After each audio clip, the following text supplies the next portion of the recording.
Fala, gigantes! No vídeo de hoje vamos falar sobre tokenomics. Se você não sabe o que é isso, tome cuidado. O seu futuro no mercado de criptomoedas depende totalmente disso.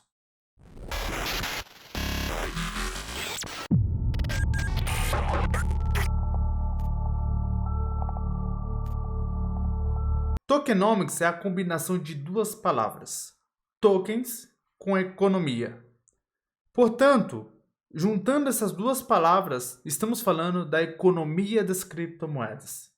Isso é fundamental você entender para que você tenha sucesso no mercado de criptomoedas. Tokenomics envolve várias áreas de atuação e você, como investidor, precisa entender cada uma delas e eu vou te ensinar isso agora. Quando se trata de economia das criptomoedas, é fundamental a gente saber aonde os grandes investidores estão investindo. E eu trouxe aqui para vocês um gráfico de pizza. Nesse gráfico de pizza, a gente vê facilmente aqui aonde os grandes investidores estão mais aportando capital. Veja que 41,83% dos investidores estão apostando em exchanges, lending e trade, ou seja, eles estão ganhando dinheiro muito mais investindo em plataformas desse tipo. E por que isso está acontecendo? Muitas das vezes porque as exchanges cobram taxas, seja o momento que o mercado estiver ganhando ou o momento que estiver perdendo, Em ambos os casos é antifrágil, está criando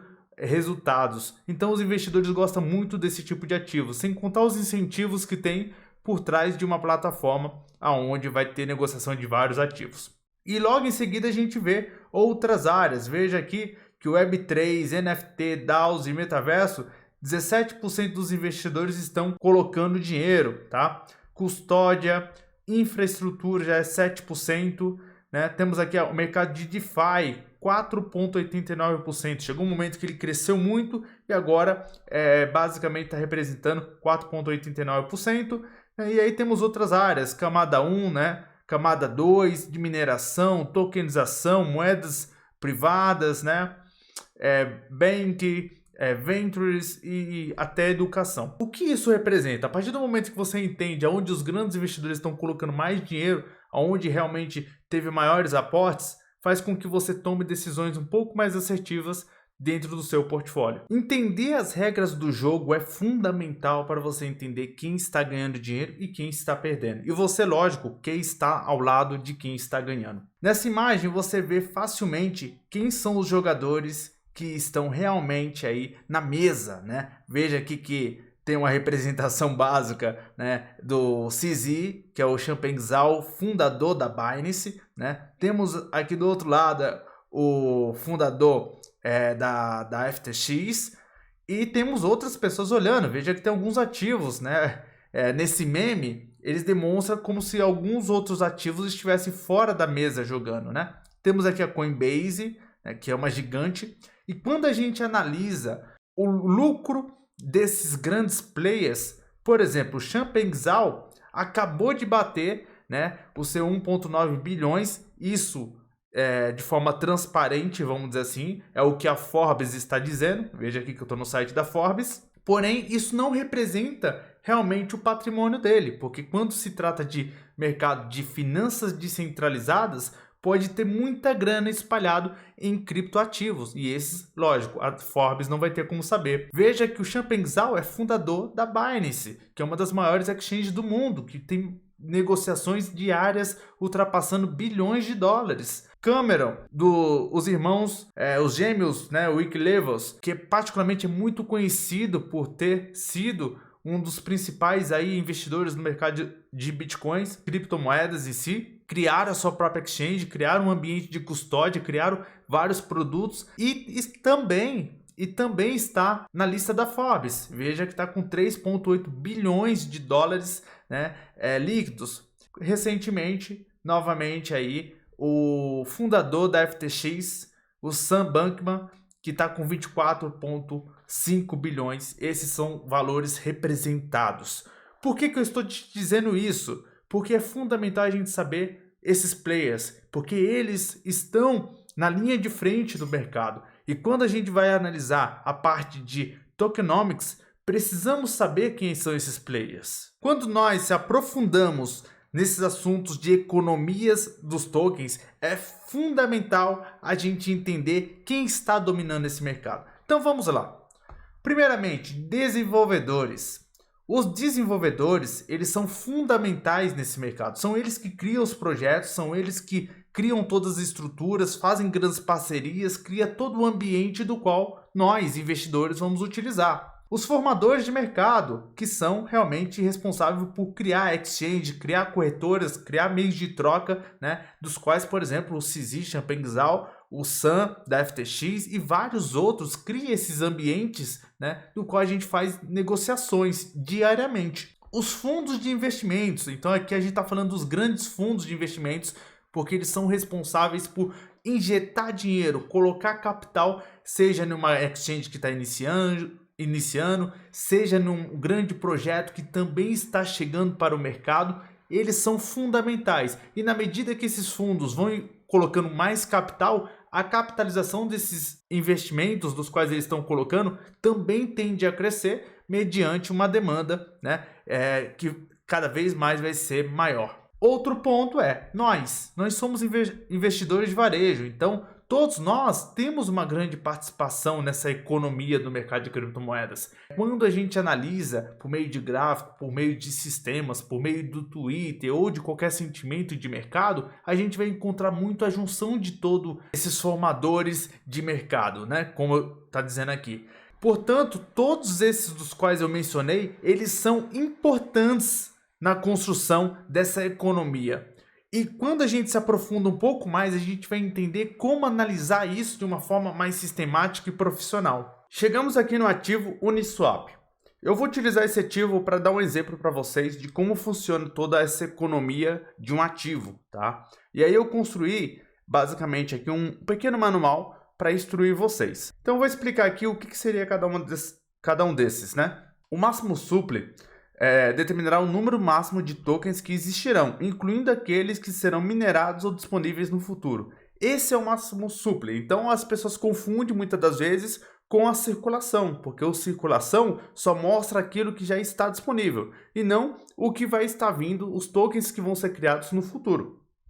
Já o fornecimento total é definido como a quantidade total de moedas, tokens em circulação e bloqueadas, menos o número de moedas, tokens que foram queimados. Então ele subtrai as moedas que foram queimadas em alguns protocolos e coloca esse valor para representar eles. Inicialmente, total supli será um número idealizado pela equipe de desenvolvimento do projeto para melhor se adequar ao modelo operacional. Então você percebe como o total supli ele pode passar por vários tipos de mudanças no decorrer do tempo. E você, como investidor, precisa de estar atento a esses pontos. Olhando aqui um pouco mais de forma clara, temos aqui a circulação supli. É as moedas que já estão disponíveis no mercado e está representando esse market cap.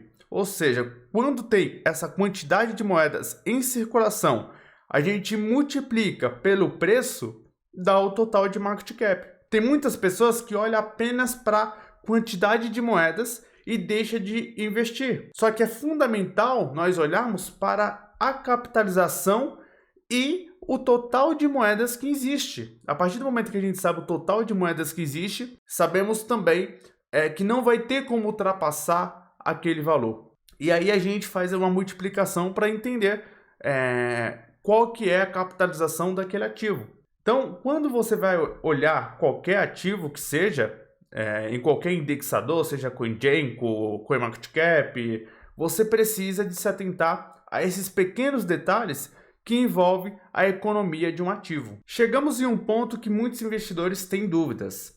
Existe o FDV e existe um Market Cap. O Market Cap ele é baseado em cima da circulação da quantidade de ativos que estão realmente circulando dentro do mercado. Já o FDV, ele é baseado em cima do total supli. Então, vou deixar um pouco mais claro essas coisas para vocês.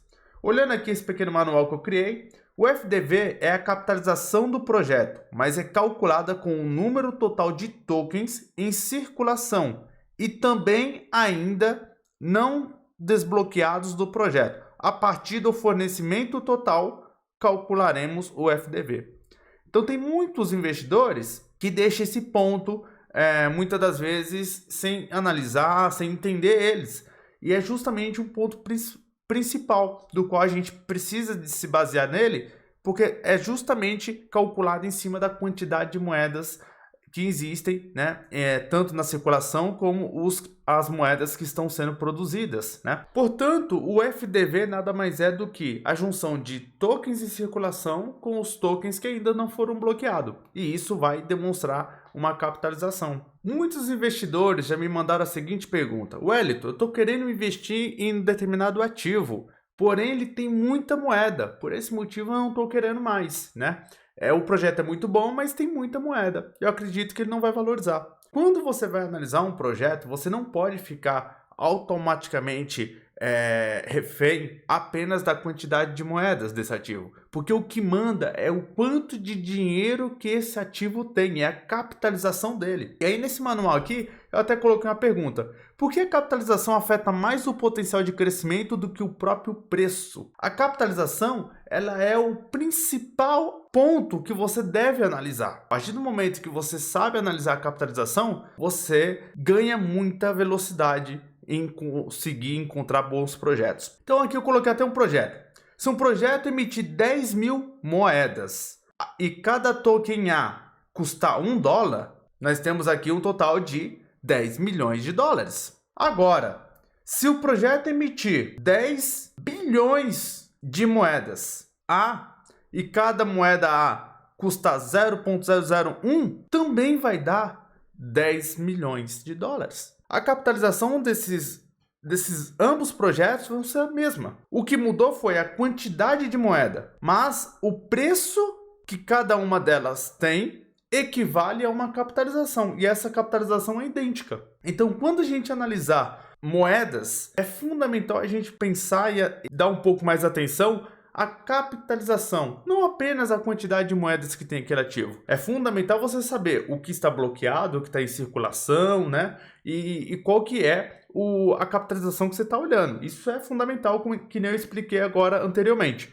Mas você precisa dar muita atenção para a capitalização. É a capitalização que vai fazer com que você multiplique o seu capital. Se você investir em um ativo que ele tem 10 milhões de dólares de capitalização, ele batendo 100 milhões de dólares, você vai fazer 10 vezes o valor investido.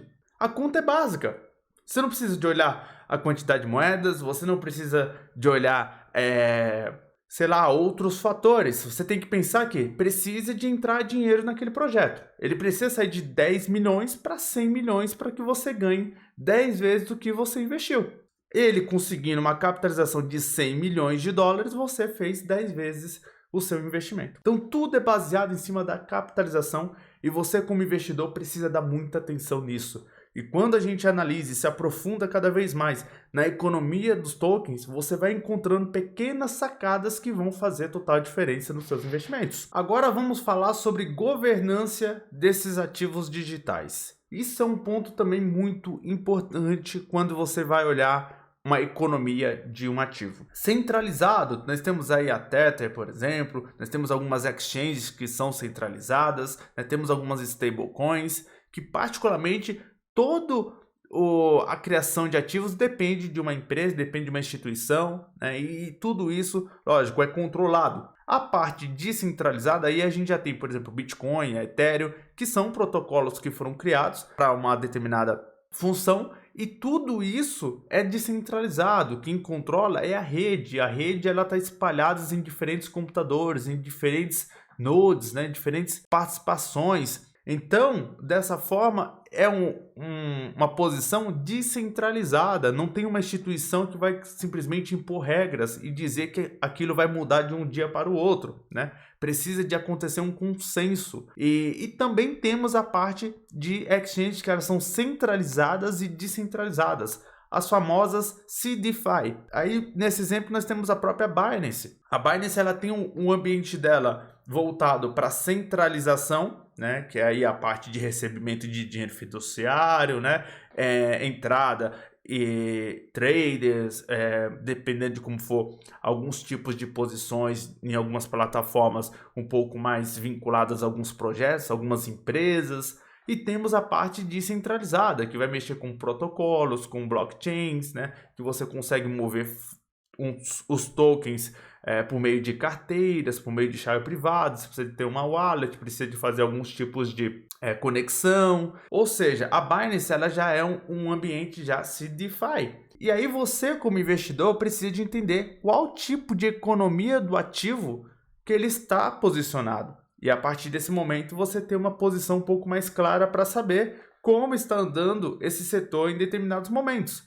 Vai ter momentos que projetos centralizados vão sofrer pressão do governo. E outros momentos, os projetos descentralizados, eles podem até sofrer alguma pressão, mas isso não vai intervir no funcionamento desses ativos, porque eles são descentralizados. Então, tudo isso você tem que analisar quando você está mergulhando na economia de criptoativos. Te expliquei a parte de governança, agora eu quero te explicar a alocação de tokens. Isso faz muito parte do mercado de tokenização e você, quando vai analisar tokenomics, que é a economia dos tokens, precisa de analisar esses pontos, tá? Alocação de tokens. Vamos lá. Existem projetos, na verdade todos os projetos em si, eles passam por alocações de tokens. Quantos de tokens estão alocados para marketing? Quantos estão alocados para comunidade? Quantos estão alocados para vários outros fatores? Por exemplo, aqui, ó, a Matic. Nós temos aqui quanto por cento de tokens foram para Launchpad? Foi 19%. Quantos por cento foi para rodada seed? 2%. Quanto por cento para o time? 16%. Então, a gente já sabe que 16% dos tokens da Matic está com o time. A Divisor, 4%. Fundação, Ecossistema. Ecossistema já está com 23% dos tokens. Stake, 12% da Matic. Ou seja, a gente aqui fragmentou onde está posicionado todas as moedas da Matic. Quando você vai analisar uma economia, você precisa de saber onde estão esses tokens. Será que está na mão de apenas uma única pessoa? 50%, 70% dos tokens está na mão de uma empresa? Então a gente tem que se preocupar com isso. E quando a gente analisa tokenomics, precisamos de se atentar a esses pontos de alocação. Da mesma forma que tem a Matic, também tem a Near. A Near também tem os pontos de comunidades, né, dos desenvolvedores. OGN também a mesma coisa. Então todos os projetos eles têm essa participação, essas alocações divididas, e nós temos que explorar isso e ter consciência do que está acontecendo. Continuando nessa parte de alocação, vocês lembram que logo no início desse vídeo eu tinha apresentado para vocês a importância de conhecer as pessoas que estão no mercado, os formadores de mercado e como eles estão posicionados, as ventures, as empresas e assim por diante.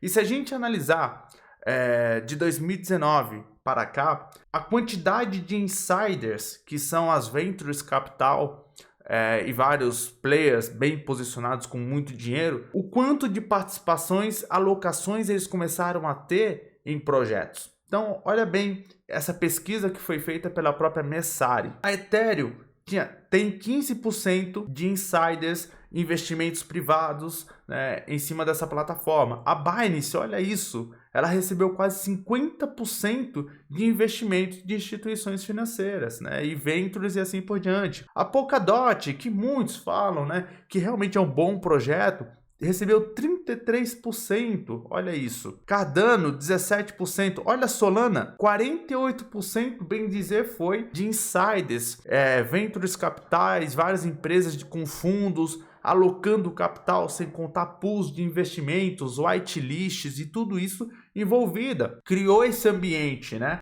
Temos aí a Tron 26%, EOS 10%, Cosmos 22%, Tesos 10%, Avalanche 42%. Então veja que nenhum desses aqui ultrapassaram os 50%, a não ser a Flow. Olha aqui a Flow. A Flow ela ultrapassou 58%. Então entenda que 58%, ou seja, eles têm, bem dizer, uma dominação. Eles estão dominando esse projeto. Os insiders e as ventures dominam o projeto da Flow, porque 58% veio, os recursos veio de fundos e estão alocados. Imagine se de repente acontecer qualquer mudança, né? E eu não sei como que está funcionando essa parte de alocação, mas vamos supor que eles retirem o capital todo deles. 58% do valor desse ativo ele vai simplesmente cair de uma hora para outra, tá? Ou seja, é um projeto que está muito dependente dessa alocação, não está uma forma muito distribuída, né? Ó, temos a Celo, 44%, NIE, 38%, a ICP, 39%. Então a gente analisou por esse ponto de vista. Qual que é o outro ponto de vista que a gente também tem que analisar? Se grandes empresas, instituições financeiras, bancos de investimentos, né, capital de risco, está alocando capital, é porque eles acreditam naquele projeto. E coincidentemente eles também não vão querer perder dinheiro. Se eles estão colocando 10 milhões, 20 milhões, 50 milhões, por que eu não posso colocar um pouquinho de dinheiro também lá e esperar uma boa rentabilidade? Serve também como um indicador para que a gente tome uma decisão. Então isso, sem sombra de dúvida, é um ponto do qual a gente precisa de se atentar. Então essa pesquisa da Messari, ela trouxe realmente um mapeamento relacionado a essa questão de alocação e por quais tipos de públicos e investidores está recebendo esses aportes. Chegou o momento de eu estar falando para vocês sobre a venda de tokens. Talvez seja um dos pontos que você deve parar tudo que você estiver fazendo e nesse momento clicar em se inscrever nesse canal, curtir e compartilhar, porque é um conteúdo do qual poucas pessoas ficam sabendo. E quando eu falo poucas, é realmente poucas mesmo, que vai ter noção e clareza do que eu vou estar falando agora nesse exato momento para vocês, tá bom? Então vamos lá, vamos entender a parte de venda de tokens. Venda de tokens, quando se trata de empresas tradicionais, eu coloquei aqui, que seria o levantamento de capital, né? As vendas passaria por processos de investimentos em pré-semente, semente, série A, série B, série C, ou seja, cada vez os investidores colocando dinheiro. E aí, lógico, cada um desses tipos de investimentos vão vir de uma série de investidores. Quando se trata de projetos de criptografia, projetos de criptomoedas, vendas de sementes ocorre, depois venda privada e venda pública. Eu vou colocar isso de uma forma um pouco mais visível para vocês entenderem. Vamos lá. Como funciona?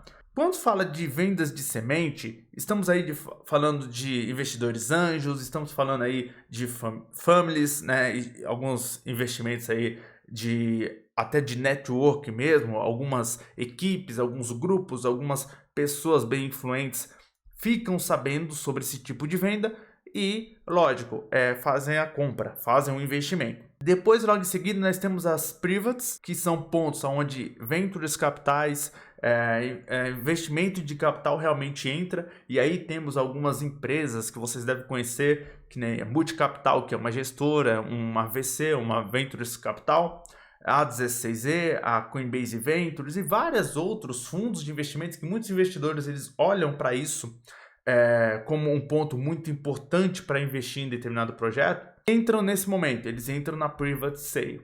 Depois passamos para a Public Sale. A Public Sale é quando está liberado para os investidores, está liberados para vocês, para a grande maioria, fazer a compra lá de $100, $200, $300 e assim por diante. Quando se trata de Private, normalmente não são esses valores, normalmente são valores muito maior, tá? E aí não é tão acessível. Estamos falando aí acima de $200 mil, $300 mil, $1 milhão, né? Depende muito do projeto e como ele está fazendo esse levantamento de capital. Quando entra em Public Sale, é o momento que a comunidade, várias pessoas criam, né, esse ambiente e aí realiza a Public Sale. E aí vai ter um preço. Lógico que isso também vai passando por um efeito de valorização. Então, quem comprou no processo de venda de semente vai pagar muito mais barato, muitas das vezes, do que uma private. Isso, lógico, vai de projeto para projeto, como ele está elaborando isso. Mas normalmente a ordem funciona desse jeito. E aí private vai pagar muito mais barato do que quem está comprando público, porque eles vão estar comprando em grandes quantidades. E aí a público não vai estar comprando em grandes quantidades, vai estar cada uma pessoa de forma individualmente comprando lá $200, $100, $500 e assim por diante. Porém, vão estar pagando um preço maior. E aí, a gente quando analisa isso de forma cronológica para tentar entender como no decorrer do tempo as coisas foram passando por mudanças, a gente vê que 2017 até 2019 nós passando por uma fase de ICO, que é uma fase de levantamento, foi um momento que o mercado chamou muita atenção, a maioria dos investidores entraram nessa fase de 2017, né? Se você vê a maioria dos YouTubers aí, eles começaram a produzir conteúdo nesse período, de 2017 a 2019. Depois de 2019 até 2021, nós tivemos a fase de I.O., e depois de IDO, de 2020 para 2021. E aí tivemos, lógico, vários outros tipos de criação de DAOs, né? A Binance Launchpad, Polka Start, CoinList, DAOmaker, vários outros meios também fazendo levantamento de capital para entrar, né, nesses estilos antigos que particularmente passaram por uma remodelação, vamos dizer assim, né? Passou por esse processo de levantamento de capital, entra no processo de distribuição, entra no processo de entrada nas exchanges, entra no processo de muitas das vezes airdrops, propostas de stake, né, para realmente fazer a parte de mineração de liquidez. E aí, lógico, o projeto ele é lançado, o público começa a ter acesso às moedas e eles começam a negociar dentro das exchanges, e os projetos em paralelo vão utilizando o capital todo arrecadado durante esse período para fazer com que o projeto ele realmente faça aquilo que ele prometeu no white paper, que é a discriminação do que o projeto planeja fazer. Então, quando você está fazendo parte de um levantamento, né, investimento em tokens, você está investindo em uma ideia, você está investindo em um projeto. Um projeto do qual passa por toda uma discriminação dizendo o que vai ser feito. Não significa que isso realmente vai ser feito, mas significa que ele já tem a ideia e você está acreditando naquilo e você vai investir. Se essa ideia for bem sucedida, você vai ganhar muito dinheiro. Se essa ideia for mal sucedida, você vai perder muito dinheiro. É essa que é a brincadeira, entendeu? É desse jeito que funciona o jogo aí no mercado de economia. Aqui eu já estou entrando numa parte bem mais profunda que poucos investidores podem conhecer, mas quem conhecer com certeza já vai entender um pouquinho essa brincadeira aí e vai entender do que eu estou falando, tá bom? Então é muito bacana a gente analisar todos esses pontos para a gente entender a economia das criptomoedas. A partir do momento que a gente entende a economia das criptomoedas, fica muito mais fácil a gente tomar uma decisão e, lógico, escolher ativos dos quais pode sim dar uma grande rentabilidade para nós. Dando continuidade nessa aula incrível do qual eu estou trazendo para você, então vamos ao que interessa. Quando se trata de casos de uso de um token, existe, lógico, cada token ele vai ter suas particularidades, mas existe staking, existe a parte de farming, que seria a mineração de liquidez, né? A parte de governança, você ter poder de voto, você tomar alguma iniciativa em determinados projetos, ter realmente um poder em suas mãos. Temos a parte de mineração, né, e vários outros processos para você também estar ganhando, né, por meio disso, taxas e assim por diante. E lógico, temos outras formas também. Cada vez mais o mercado ele vai criando outras formas. Da mesma forma que agora chegou o GameFi. GameFi você pode jogar jogos e ganhar NFTs. E esses NFTs você troca por recursos. Então, cada projeto ele vai criando a sua forma de uso, né? E a gente precisa de entender isso de forma muito clara para a gente realmente acompanhar essa evolução do projeto e saber se ele está caminhando para um processo de crescimento ou um processo simplesmente de falir, de se perder no meio desse caminho. Portanto, gigantes, tokenomics é algo gigante, é algo do qual a gente poderia ficar aqui horas falando e ainda teria muito assunto para comentar, tá bom? Porque realmente envolve várias áreas possíveis e que você precisa de realmente conhecer quando você entra nesse universo de criptomoedas. Existem muitas coisas que muitos investidores não sabem, e por não saber, lógico, se machucam, caem em vários tipos de armadilhas, e esse mercado, por ser um mercado muito novo, ele tem muita armadilha, tá bom? Faz parte de qualquer mercado promissor, mercado novo, assim como a internet também, quando passou pelos processos de criação, existiam vários processos de armadilhas, vários processos de remodelações, vamos dizer assim. Então, é fundamental a gente entender que o mercado de criptomoedas está caminhando para o Web3. Ele precisa passar por esses processos de mudanças, ele precisa passar por esses processos de evolução. E lógico, quando se trata de tokenomics, isso é fundamental, a gente se aproximar desse conteúdo e entender cada vez mais. Espero que esse conteúdo tenha te ajudado. Curta esse vídeo, compartilhe, comente, tá? Se inscreva no nosso canal, é fundamental isso para nós e também para vocês ficar bem informado todo santo dia. Afinal, nós sempre vamos buscar trazer conteúdos aqui diferenciados, conteúdos dos quais a gente não vê em qualquer lugar. Beleza? Forte abraço e até a próxima.